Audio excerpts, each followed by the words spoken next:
हस्तिनापुर के जब पांडु जैसन शक्तिशाली नरेश मिलल तब भारतवर्ष के राजनीति के नाक नक्शा बदलल आवश्यक हो गई और ई परिणाम भइल कि हस्तिनापुर के सीमा जी उठल और ई चहु ओर आगे बढ़े लागल, पसरे लागल। जौन राजा ई सोचलन कि उनकरा भाग के खतिहान पर उनका पांडु के हस्ताक्षर के आवश्यकता नइखे, ओ सबनी के माथ पर भीष्म शिष्य पांडु के बाण हस्ताक्षर कर देहलस।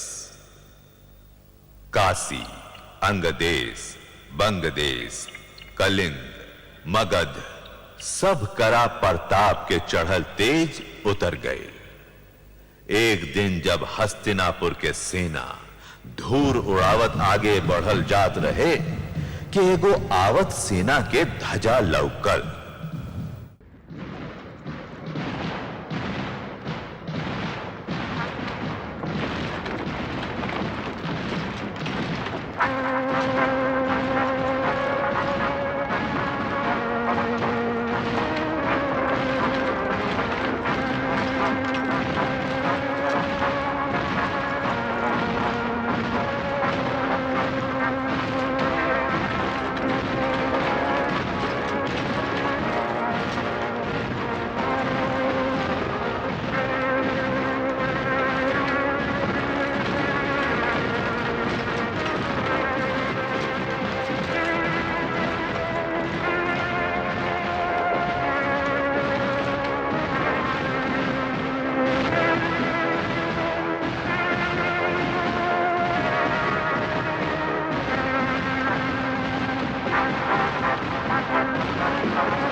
एक केकर शासित ध्वजा है जे हस्तिनापुर के ध्वजा के सोझा बिना माथ नवले चलल आवता।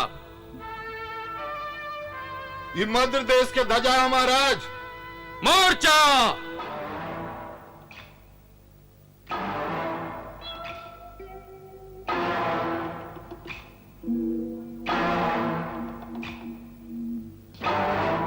सारथी रथ आगे ला। ई कैसन योद्धा बा और ई कौना तरह के युद्ध करे आवता?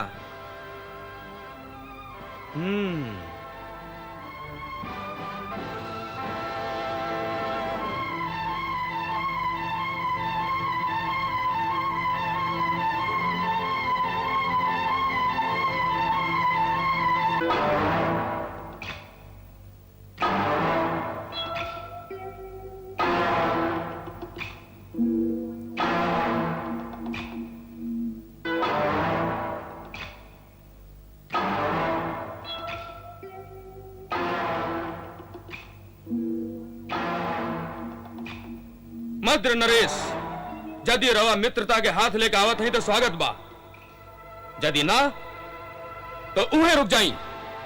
मित्रता बराबर वालन में होला नरेश। तो ऐसे ध्वजा लहरावत सेना लेके आवे के कारण? ई ध्वजा भी राउर भइल महाराज, और ई ध्वजा के छाया में आवे वाली सेना भी। ऐसा नहीं है कि हमरा लड़ के मर जाए ना आवे, आवेला। और ये अगर अपना आन बान पर लड़ के मर जाए में हम सबसे आगे नहीं खी तो सबसे पीछे भी नहीं खी। बाकी हस्तिनापुर नरेश पांडु के सोझा माथ नवावे में हमरा सम्मान के कोई ठेस नहीं लागत। का हस्तिनापुर नरेश हमार मित्रता स्वीकार करी है? यदि ना तो हम लड़ के मर जाए खातिर भी तैयार होके आयल है।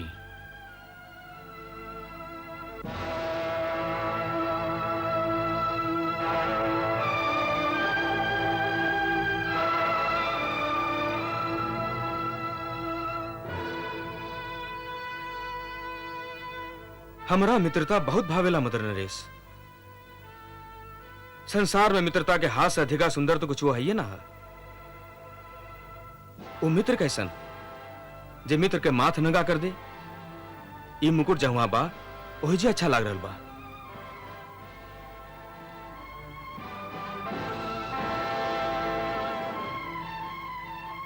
बाकी मित्र के एगो भेंट तरवा स्वीकार कर ही पड़ी।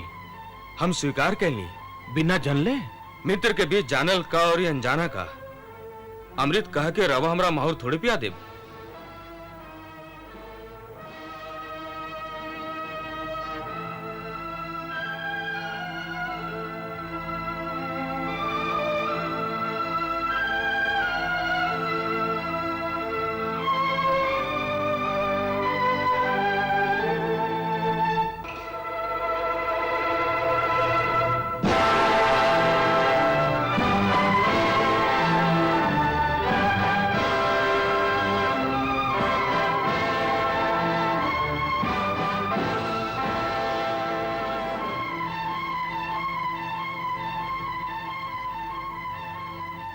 मित्र के ओर से ई भेंट हा। ई सारथी नरेश। जी हाँ, ई सारथी रवा जीवन रथ खातिर रहा। जीवन रथ खातिर? ई हमार बहन माद्री है महाराज, इनके स्वीकार करी। रवा तो हमरा के धर्म संकट में डाल देली।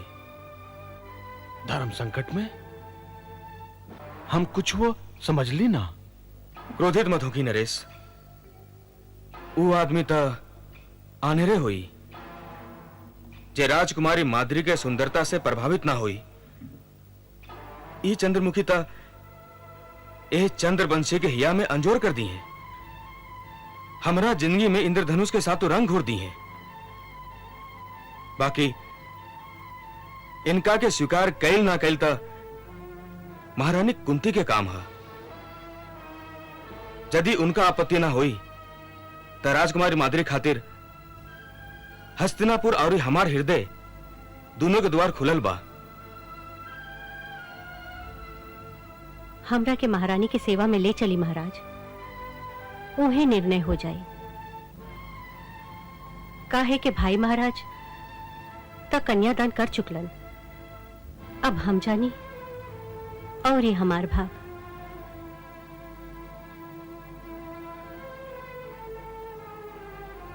नरेश, हमने के हस्तिनापुर जाके आज्ञा दी। चली महाराज।